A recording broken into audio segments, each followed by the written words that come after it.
जो वीर योद्धा रखवाली पर थे उन्होंने भी न जाना कि कौन ले गया। उन सब ने आकर राजा से कहा, महाराज, हम कहते डरते हैं, घोड़ा कौन ले गया यह कोई नहीं जानता। आपकी जो आज्ञा हो सो करें।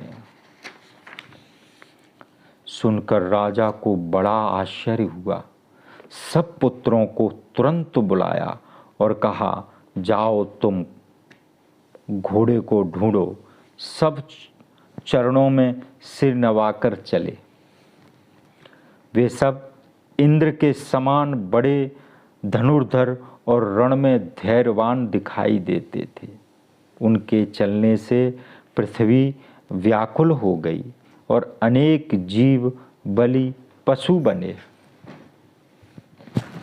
फूल वाटिका, उपवन, बाग, नदी, कुएं, तालाब, नगर, गांव, मुनियों के आश्रम, पहाड़ों की कंदराएं, वन और अनेक स्थान, इस प्रकार उन्होंने घोड़ा ढूंढा और राजा के पास आए और चरणों में सर नवाकर कहा, हे महाराज, घोड़े का पता नहीं है।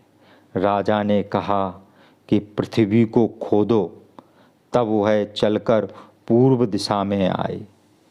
उनके हाथ वज्र के समान थे।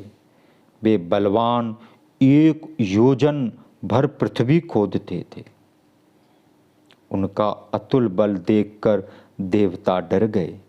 तब ब्रह्मा जी ने सबको समझाया कि यह सगर के पुत्र नष्ट होंगे।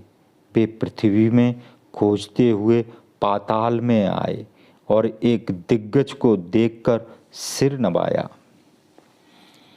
उसके पूछने पर सब कथा कह सुनाई और फिर दक्षिण दिशा में आए। इसी प्रकार फिर दूसरा हाथी देखा, ओहो, जो बहुत ऊंचा और अधिक उज्जवल था। उसको भी प्रणाम किया और फिर पश्चिम की ओर मन लगाकर चले। तीसरा हाथी देखा, उसकी परिक्रमा की और उत्तर दिशा में ढूंढने लगे। वहां श्वेत दिग्गज को देखकर सुख पाया और सब कपिल मुनि के पास आए। पृथ्वी ढूंढने में पार नहीं पाया। चारों ओर सुंदर समुद्र सुशोभित था।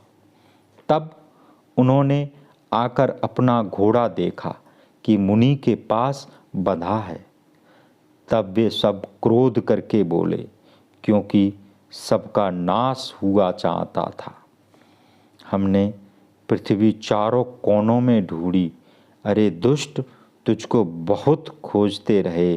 कोई बोला, चोर तो बहुत देखे, परंतु इसके समान छली कोई नहीं है।